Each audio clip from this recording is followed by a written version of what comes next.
So today I'm going to do the binge eating clinical case study in which we are going to discuss about the case with Yasmine. So Yasmine is a married 50-year-old woman who stated in this case, which is, has been in psychiatric treatment for 6 months. And so the first question is, psychiatrist, excuse me, had previously diagnosed Yasmine with major depressive disorder, recurrent and readmission. Now, Yasmine is your client. What other diagnosis fits Yasmine's case? From what my understanding is, she also has an eating disorder. So in the eating disorder history, it does say depressing episodes of uncontrollable eating of large amounts. Now, the eating disorders that we have discussed about is, I do know from my understanding, she would eat big amounts of junk food, which means she would eat rapidly and alone. Now, this is a diagnosis of bulimia nervosa, which means it states she does deny that she does vomit. Vomiting is one of the things. Laxatives. All of these things is going to bulimia. Now, it did say that she would binge eat. Basically, that's what it is. You're binge eating. Bulimia is like that. The severity does determine about the frequency of how much consumption you eat in food. Now, there is, she stated she was a chunky child in this case. Now, as of the depressive moods, that's one of the reasons of the diagnosis I can see is with her eating disorder is eating large amounts of food, which does relate to her bulimia nervosa. That's one of her diagnosis is. She's, dealing with depression, and eating is a coping mechanism to deal with all of her depression.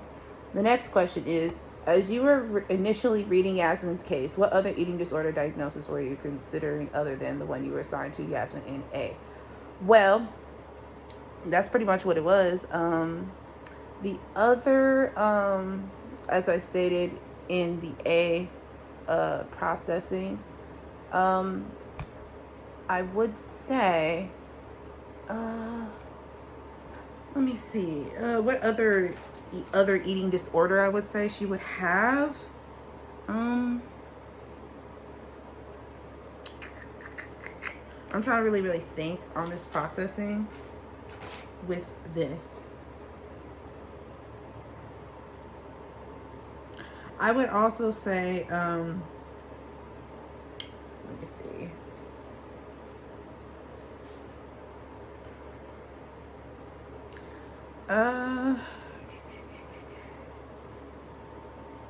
I would say it's probably a little bit of both with the binge eating disorder with bulimia that I stated earlier. I know in the case it discussed about the anorexia nervosa that she had, which she stated she denied having that, even though she's lost a lot of weight. The next question is, why did you end up choosing the one you assigned in A over the one you were considering?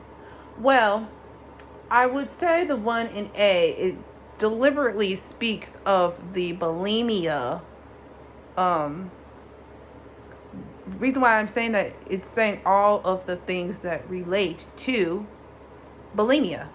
You're eating large amounts of food, unhealthy foods at that, getting lots of cake and ice cream, I believe it was stating, and candy. I mean, it's going to make you sick.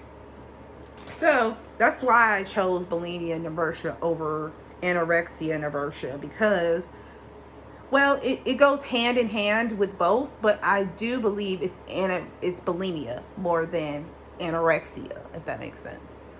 Because with what I'm reading in the actual case, that's why I diagnosed her with bulimia nervosa instead of anorexia nervosa.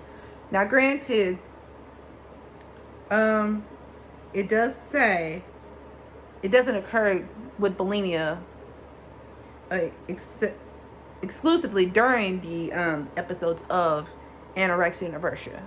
So, reading all of that information that I've read, especially with her recurrent history of episodes of all of that, you know, she would I've read the history. She would eat rapidly. With bulimia, you eat rapidly. You eat a large amount of food, excuse me.